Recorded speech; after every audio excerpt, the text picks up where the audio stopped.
Hi, good morning, everyone. Oh, Whoa, Kevin's starting having things falling out of his ears. So it's because I was nervous from those announcements. That's why. welcome, everyone. Thanks for joining us on the virtual cafe today. As usual, Kevin and I are not social distancing.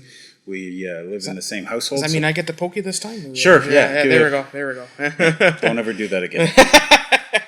Okay.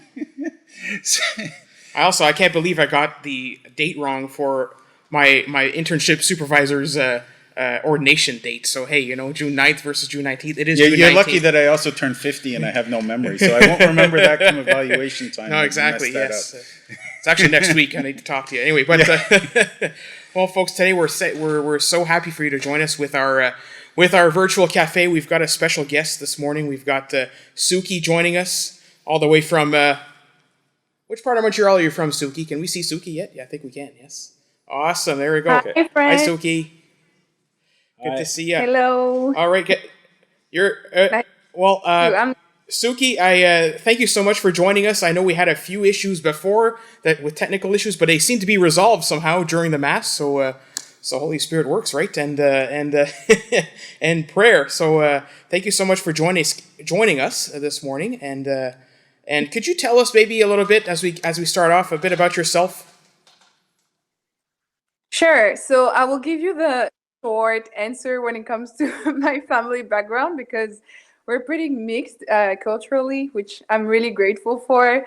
But yeah, mostly I'm Ivorian. So I come from Ivory Coast, Côte d'Ivoire in West Africa. And I'm also Senegalese and French. So English is my second language. You will probably hear some mistakes here and there, but I'm trying. That's okay. So Suki, you've last week I preached a little bit about the Black Lives Matter movement and the systemic racism that we've been seeing, and you've lived in France, and you came from Ivory Coast, and you've lived here for how long have you been in Montreal now? It's been a few years, I think. So I'm just wondering if you had any It's words that you could. Sorry. about 5 years now that I'm here. Sorry, it's lagging a little bit, but I thought you asked me how long have I been here in Montreal? Yes, yes. Okay, so I've been here for about 5 years now. I actually came here to study, but I have to be honest, Montreal was not my first choice.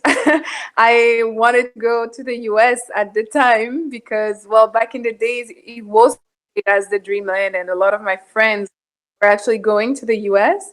And all I knew about Montreal was that it was really cold here. So me being a summer girl, I was not too excited when my parents told me to come. Looking back, I'm really grateful that they did because I honestly, fell in love with Montreal really quickly. I just love people here. And yes, mention also the Black Lives Matters situation. Am I right? Yes, yeah. If you had any comments or anything about your experience Yeah, uh, exactly. with racism and things in Yeah. here, France, It wherever. yeah. Go ahead. So it's been a challenge. I would say, I mean, this whole situation has definitely triggered different emotions for me. I have personally been, I mean, I've experienced racism, so it's not a new reality for me, unfortunately. And I have to say again, because of my family background, I mean, I was raised in a sense that I loved the people for who they were and what they looked like. So racism has always been something that I have some trouble understanding. And I would say that, especially now, seeing the violence and everything going on, it is difficult and it is triggering some anger and some pain sometimes. But I'm also reminded that, I need to turn back to my faith as well because, well, I'm a Christian. And if I want to help in any ways, I have to remember that God as well is asking us to be involved when there is injustice. And in a way, it's about, well, learning how I can use this frustration. And I guess I'm turning to hope too, because I can see that now a lot of people are opening their eyes about the problem, like even us talking right now through the virtual cafe, and people want to have these conversations and learn how they can, be better themselves about it. So I'm turning to hope, and I think that things can get better for sure. Thank you, Suki. And I just as your article is in the fruit of our giving. I forgot my booklet downstairs, but I was holding back there. But the article in the fruit of our giving was about connect groups. And so could you maybe we'll rewind a little bit before we start talking about that, and speak a little bit about how you got involved here at St Ignatius. Yes, so it was a long search. I actually was searching for a parish when I moved in Montreal for a long time. I wanted a parish that was alive and where people communicated, because honestly, that was all I was used to back home in Ivory Coast. It wasn't something I had to search for, because, well, you had to know Mass, you will be staying 15 minutes because all the parents wanted to talk to each other for some reason. And I didn't know they liked these until I moved here and I was not having that experience. So I started to look for churches to go to. And well, I live in Snowdon, and the only, well, church I have is the Oratory, which is a beautiful church. But again, after Mass, nobody was really interacting, and I only knew the big cathedral, so I thought it was the way the church was here, and that it was just a cultural thing.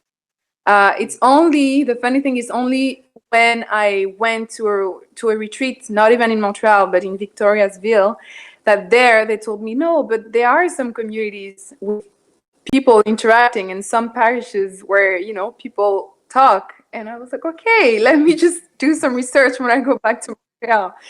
And so I didn't find St. Ignatius right away, but I found a group called Catholic Christian Outreach, so known as CCO, who is pretty involved with Santa Concordia.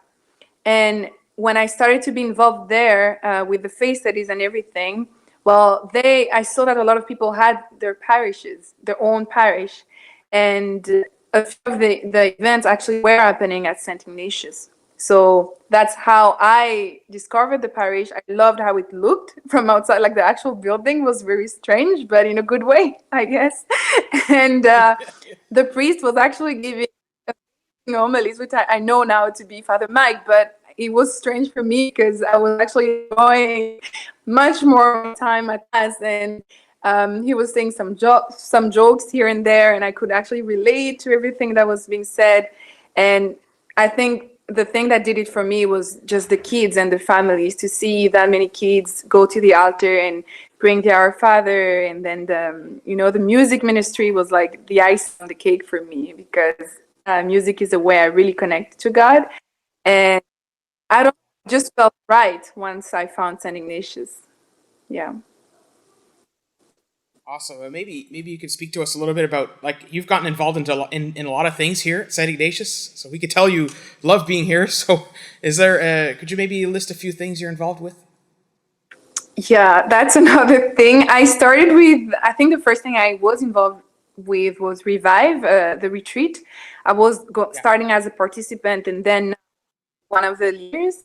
Then I did Alpha. I was a participant / helping in the music ministry, then a co-host, and now a host online. And there's also the Connect group for young adults that we're doing online as well because of situation. Yeah. Yeah. So it's moved online. So maybe speak to us. That was what your article was about in the Fruit of Our Giving. Maybe speak to us about what is a Connect group.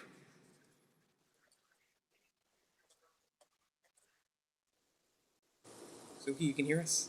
Did you hear me? I am losing you a little bit, so I couldn't hear. Okay, there might have been a lag, but yeah. So maybe speak to us a little bit about what is a Connect group. Oh, the Connect group. Yeah. Okay. So I would say it's what is it? Yeah. honestly just a place for people to be transparent and vulnerable and talk about their faith without being judged. And I think it's so essential for a parish. It also gives space for people to build friendships, authentic friendships, and to leave the feeling of a church outside of just, mass and the Sunday rhythm we're used to. Especially for young adults, I think it's super important. Yeah. I can really tell that it's like you want to have that parish life, and you want others to experience that as well. And that parish life doesn't only stop on Sundays, right? It goes out throughout the week. Now you're a Connect group leader, and so what made you decide to be a Connect group leader? Um, it kind of come to me, like a lot of the opportunities I got as St Ignatius. I say that I wanted to do it, but at the same time, I was kind of scared too, because I was quite new in my experience with leadership, as well as with CO and the studies I was leading there. So I don't know. I think at the beginning, when I was asked to lead the Connect group, I was hesitating because of my idea of being a leadership. I thought I don't be in the end of spotlight. I don't even know if I'm sure how to lead the Connect group. Why do they even want me to do that? And I guess after I went to a few meetings and I heard about, the idea of creating a Connect group, and it reminded me what I was longing for too, when I was looking for a community, especially because it was talking about leading a Connect group for young adults. So my heart was just there at this point, and I knew that I wanted to be involved, so I had to get out of my comfort zone, and also knowing that other leaders were going to be helping and that it was going to be a teamwork. So it was never about me or being in the spotlight, but serving others. That helped me to say yes, for sure. And I just wanted to do this at this point. Well, why would we want you to be a leader? Just look like you're an incredibly contagious person. This is why we want like it's you're natural at bringing rallying other people around and attracting them into things and communicating what it is you want for those people. So maybe you could just speak a little bit about what you're seeing happen in the lives of those people who've joined that young adults connect group that you help lead.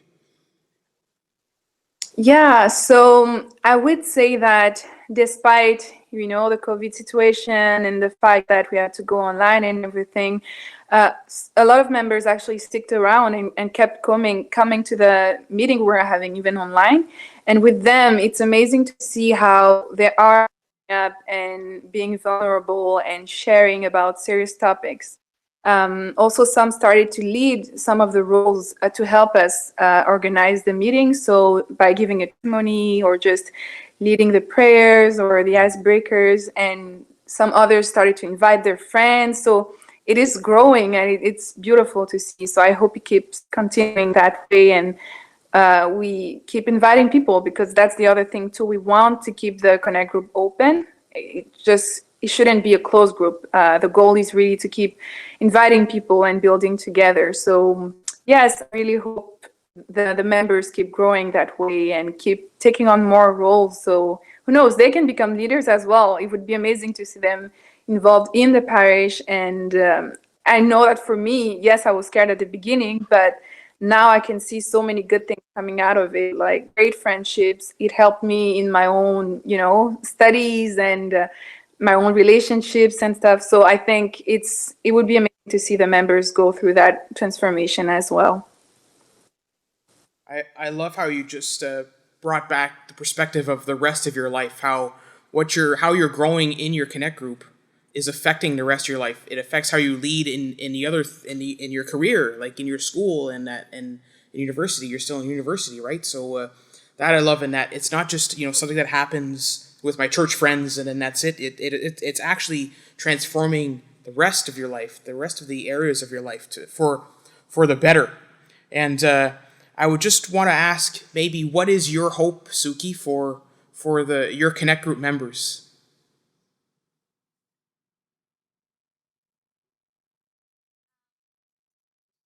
Yes, we can hear you. Yeah. Yep.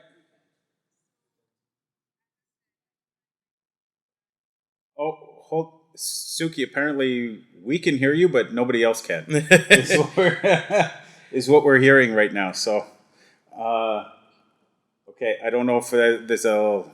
I can. Is it time for a joke? Yeah, maybe. No, don't try to log in again. That's sometimes that's Oh, it's. It looks like something's here. Something's happening on our side. Okay. There we go. We're good. We're good. Okay. Okay. So I'm just going to restate that question for you, Suki, so that we can get back into it. I mean, so what's your hope for your Connect group members?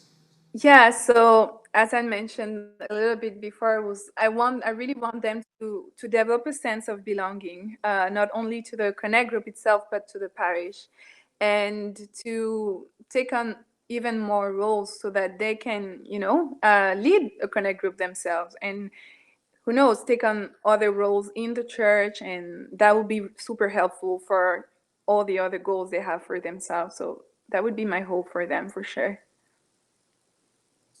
And you mentioned too about inviting people, like Connect groups. It's not a closed group, so it's an open group. So any young adult who might be listening right now, who might see this this interview, the Connect group for young adults is still open. It's always open to getting new members.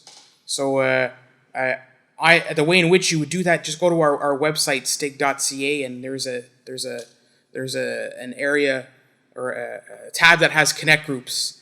And you could find a Connect group there that connects with you. So thank you very much, Suki, so much for joining us today. I mean, and for being patient with the technology. I almost felt like changing the virtual cafe to a radio show before as we were setting it up this morning. But radio show, podcast, podcast, go to podcast. Yeah, that's kind of more modern talk, right? Yeah. So. But thanks very much. It's a pleasure having you with us, and really appreciate it. What I like is the idea of you wanting those young adults to take leadership roles in the church. I want them in the church, outside of the church, taking on leadership roles, but growing as in their understanding of what it means to be a disciple and a missionary disciple. And growing in that, and that can help them in so many ways, as you said, Suki. So just in all our Connect groups, we want all of that for regardless if it's the young adult one or a family one. We want everybody to be growing in their faith and in their understanding of what it means to follow Jesus. So thanks very much for sharing with us, and appreciate your time today. Thank you so much, Suki, and have a great afternoon, and this was a great interview. Thank you so much. Okay, all right. And I think we're just back now. We're just awesome. We're back right now. So as Father Mike said, there are Connect groups for all different age groups. If you want, there's a young adults Connect group going on right now. There's also a young families Connect group. So they call it the Fam Jam Connect group. Those are all on our website, and there are 2 Connect groups that are open to people from all ages. I personally am involved with the RCL Connect group. So hi, folks. Anyway, so I have one more thing to mention, and it's the baked goods for today. It's courtesy of Patty Gervais. Thank you, Patty. She made us different kinds of baked goods. There's the zucchini bread, and there's a rhubarb and walnut bread. So and some brownies right there. So thank you so much, Patty. Shout out, right? Okay, and and thank you so much, folks, for joining us today. Have a good afternoon. Thank you. Take care. Bye-bye.